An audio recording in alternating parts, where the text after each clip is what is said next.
Hello friends, welcome to খেল দুনিয়া। Transfer window বন্ধ হতে আর 3 দিন মতন বাকি। এখনও কিন্তু মোহনবাগান কোন প্লেয়ারকে সই করাবে ডিফেন্সে সেটা ঠিক করে উঠতে পারলো না। তো মোহনবাগান কিন্তু অনেক প্লেয়ারের সাথেই ভেতরে ভেতরে কথা চালাচ্ছে, তবে কারুকেই কিন্তু রাজি করাতে পারেনি। তবে হাতে যেহেতু এখন মাত্র 3 দিন রয়েছে, তাই জন্য কিন্তু মোহনবাগান এখন উঠে পড়ে লেগেছে যে কোনো একটা প্লেয়ারকে সই করাতে। তো 2-3 জনের নাম তোমাদের এর আগেই আমি জানিয়েছিলাম। তো তাদের মধ্যে কিন্তু 2-1 জনের নাম বাদ চলে গেছে। বাকি রয়েছে প্রীতম কোটাল এবং অ্যালেক্স হাজি, এই দুজনের নাম। তো মার্কাস মার্গুলাও একটু আগে যে আপডেট দিয়েছে সেখান থেকে যা জানা যাচ্ছে সেটা হচ্ছে অ্যালেক্স হাজি তাকে পাওয়া যাবে বলে একটা ধারণা করা হয়েছিল, তবে সেই ধারণাও কিন্তু অনেকটাই ক্ষীণ হতে শুরু করেছে, কারণ হায়দ্রাবাদ এফসি নতুন ইনভেস্টর বা স্পন্সর পেয়ে গেছে। তাই জন্য তারা কিন্তু আবার গুছিয়ে কোমর বেঁধে দল গড়ার একটা চেষ্টা করবে। তাই জন্য অ্যালেক্স হাজিকে তারা কিন্তু ধরে রাখতে চাইছে, অর্থাৎ অ্যালেক্স হাজিকে তারা ছাড়বে না, সেরকমটাই কিন্তু শোনা যাচ্ছে। যদিও এখনো কিছু ফাইনালাইজড হয়নি এবং অ্যালেক্স হাজিকে ছাড়াটা কিন্তু খুব কঠিন, সেটাই কিন্তু মার্কাস মার্গুলাও জানিয়েছে। তবে তাহলে পড়ে থাকলো কে? প্রীতম কোটাল। তো সেই প্রীতম কোটালকে নেওয়ার জন্য কিন্তু মোহনবাগান শেষমেশ আবার চেষ্টা করছে এবং যা শোনা যাচ্ছে প্রীতম কোটালকে সেই শর্তেই ছাড়বে কেরালা। সেখানে কিন্তু একটা বিরাট পরিমাণে ট্রান্সফার ফি দিতে হবে মোহনবাগানকে এবং একজন প্লেয়ার যেই প্লেয়ারকে কেরালা ব্লাস্টার্স দিয়েছে, অর্থাৎ অভিষেক সূর্যবংশী, সেই প্লেয়ারকে দিতে হবে। তো সেটাই কিন্তু এই মুহূর্তে দাঁড়িয়ে রয়েছে। তো এখন কেরালা ব্লাস্টার্স বুঝতে পারছে যে মোহনবাগান বিপদে পড়েছে, মোহনবাগানের প্লেয়ার দরকার। এবং কেরালা ব্লাস্টার্স কিন্তু গত মরশুমে একটা বিরাট ট্রান্সফার ফি এবং সোয়াপ ডিলের মাধ্যমে সাহাল আব্দুল সামাদকে ছেড়েছিল প্রীতম কোটালকে দিয়ে।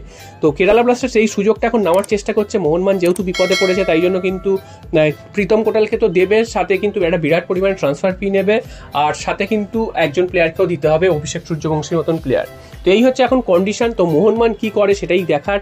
এবং অ্যালেক্স হাজি এবং প্রীতম কোটালের মধ্যে কিন্তু প্রীতম কোটালের নামটাই আবার ভেসে উঠছে। অ্যালেক্স হাজি কিন্তু একটু পেছনে চলে যাচ্ছে, যদিও এখনো কিছু ফাইনালাইজড হয়নি। বারবার বলছি, যখন তখন যা খুশি হতে পারে। মাত্র কিন্তু 3 দিন রয়েছে। এই 3 দিনের মধ্যে যদি সই না করাতে পারে মোহনবাগান, সেক্ষেত্রে কিন্তু মোহনবাগান আবার 6 মাসের জন্য কোনো রকম ডিফেন্সে কিন্তু কোনো সুবিধা পাবে না। এমনিতেই ডিফেন্সের অবস্থা খারাপ, তার মধ্যে শুভাশিস বোস চোট পেয়েছে। তো সব মিলিয়ে কিন্তু মোহনবাগানের কিন্তু একজন ভারতীয় সেন্ট্রাল ডিফেন্ডার দরকার, কারণ আইএসএল এ কিন্তু 4 জন বিদেশি খেলবে বা এসিএল এ গিয়েও কিন্তু সেই 4 জন বিদেশি খেলবে। তো সেইখানে কিন্তু 2 জন বিদেশি যদি সেন্ট্রাল ডিফেন্সে খেলে, সেক্ষেত্রে কিন্তু ফরওয়ার্ডে খেলতে সমস্যা হবে বা মিডফিল্ডে খেলতে সমস্যা হবে। সে কারণে কিন্তু মোহনবাগানের একজন ভারতীয় সেন্ট্রাল ব্যাক দরকারি। তো সেটা দেখা যাক শেষ 3 দিনে কি চমক দিতে পারে মোহনবাগান।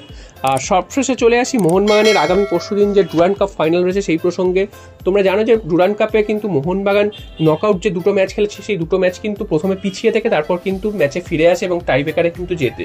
তো মোহনবাগান গোল পেলেও মোহনবাগান কিন্তু ডিফেন্স একদমই নড়বড়ে, এবং মোহনবাগান কি ফরমেশনে নর্থ ইস্টের বিরুদ্ধে খেলবে সেটাও কিন্তু একটা দেখার বিষয়, কারণ শুভাশিস বোস ডিফেন্সে চোট পেয়েছে এবং যা খবর শুভাশিস বোসের না থাকার সম্ভাবনাটাই বেশি। তো সেক্ষেত্রে কিন্তু আবার ফরমেশন চেঞ্জ হয়ে যাবে, সেটাই কিন্তু বোঝা যাচ্ছে।